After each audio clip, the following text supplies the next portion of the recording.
Let's dive into the discussions shaping the nation. Today, on International Workers' Day, I just wanted to say to you, based on carbon tax, and I just want to give you a few figures for yourselves, and as you know, I like figures. There's 3.2 million vehicles in this country. And I want to talk about the speed limits that you brought in. National roads, 5,413 kilometres, no change. National secondary roads, 2,696. Regional roads, 13,122. And local roads equals 81,293 kilometres of local roads. And one strike of a pen, you've reduced the local roads down to 60 kilometres. So where I'm going, some of these roads are 6 metres wide. But rather than come in and say, lads, we've roads that are unsafe, let our local authorities say, this road is 3 metres wide, reduce it. This road is not safe, reduce it. You've done a blanket ban across all local roads. 81,293 kilometres of road at 60k. How do we work that into brass tacks? If you work out the average vehicles, and I have myself, that gives every vehicle on the local roads, 3.2 million vehicles. I even reduced this back to 50%, back to 1.5 million. 17 gallons they're using extra based on the mileage that you would be doing. 24,000 on a diesel, 17,000 on a petrol vehicle. They're burning 17 gallons more. And we're rising carbon tax. Now when we go to our Europeans, and we're going to be paying fines for not meeting our carbon tax. We're now taxing people more by reducing speed limits in areas that you can actually get up to a decent speed limit. But you're travelling across the country now in fourth gear in the car. Fourth gear, because I've checked all the averages of all the cars across the country, and it's fourth gear, over 81,293 kilometres is what you're in. On a 5-speed, on a 6-speed car, and even your automatic 7 speeds. It's 4th to 5th gear on a 7-speed, between a 5-speed gearbox and a 6-speed gearbox, you're in 4th gear. That means you're burning more fuel. That means causing more emissions, and you're rising carbon tax for people. That's what I'm looking at. So it's not saving lives, and Minister, not putting people at 60 kilometres in a road that is not safe to do so, you're saving lives. In a 6 metre wide road, do you realise what 6 metres is? That's from me over here to the Taoiseach. That's the width of the road you're talking about. But you've done a blanket ban across the country on local roads. I'm asking you, reduce speed limits on roads that are unsafe, and then put in the appropriate speed limits on roads that are safe. But you've just done it across the whole sector. Thank you. Taoiseach.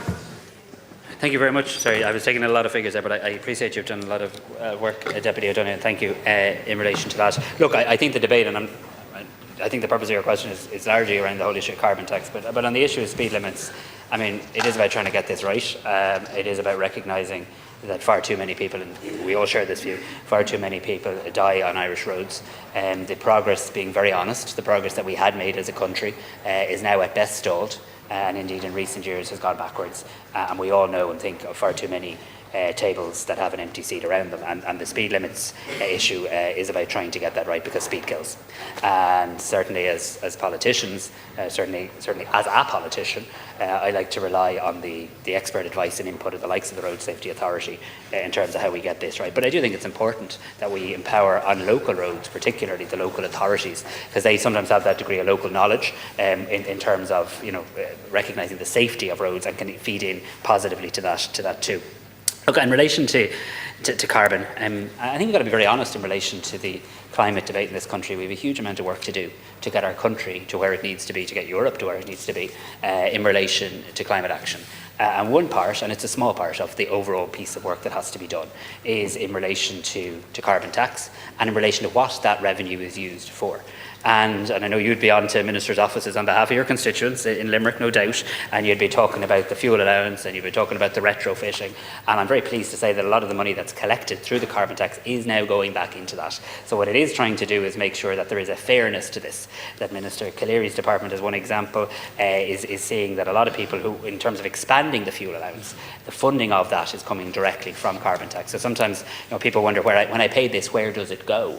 Well, actually, it is being used to try and make sure that those most in need of keeping warm, thankfully we have a nice day today, but those most in need of keeping warm can do that, and also making sure from a climate point of view that we make it easier for people to meet the cost and the need in terms of retrofitting their own home as well. So we have a fundamental policy disagreement on this, and I recognise that up front, but we've been very clear in relation to the Climate Change Advisory Council's recommendation, in relation to the recommendation of the scientific experts that feed into them, and we do use climate tax as one of a number of measures to try and get Ireland to where it needs to be in relation to climate action. Thank you, Taoiseach. Thank you, Taoiseach. And I'm glad that you said that the local authorities should have had a part to play in this, which they didn't. And that's what I've asked for, is that the local authorities make the decisions on the roads that are safe and not safe to do it, and not across. 89% of the vehicles in this country are petrol and diesel. How many of you over there are driving petrol and diesel? Come on, be honest. 89% of the vehicles in Ireland are petrol and diesel. 89% of the people that you're overtaxing are the working people that are actually in this country that you're talking about, the minimum wage. These are the people that you're overtaxing. And then what you do is you put another liability on top of them on local road tax. So you're taxing the same people that you're trying to help. I'm asking for common sense, and my common sense was, when I said it to you, was local roads, give it to the local authorities, let them look at the rating and speed limit. That's common sense. That means you have a tier system, right? The Road Safety Authority have to do their job, but the local roads is local information. Also, when it comes to taxing, what you've done is you're overtaxing people already that are on a breadline that can't put food on their table. Again, I'm looking for pay parity for everyone. Thanks, Deputy. Remember, these are the working people that we're talking about here. I often say it myself that we need more common sense in politics. The problem is common sense is a subjective concept, I think. I actually think there is common sense. I think there is common sense in collecting revenue through a carbon tax and specifically doing what our programme for government commits. Very honestly, very upfront, it says we're going to continue to use carbon tax revenues to fund social welfare measures, in other words, those most in need. Agri-environmental schemes, in other words, helping our farmers, not lecturing them, not talking down to them, helping them in terms of the adaptations that they need to make to continue to produce some of the best food produce in the world, and retrofitting, helping make people's homes more environmentally friendly, more warm and cheaper to eat. That's where we're trying to get to. I think we also have to be honest when it comes to climate. There isn't much low-hanging fruit. There is a climate emergency. The planet is on fire. We're trying to take pragmatic, practical measures to help move the dial in relation to the changes we need to make in Ireland. Like, share, and subscribe, and let us know your thoughts in the comments. We'd love to hear from you.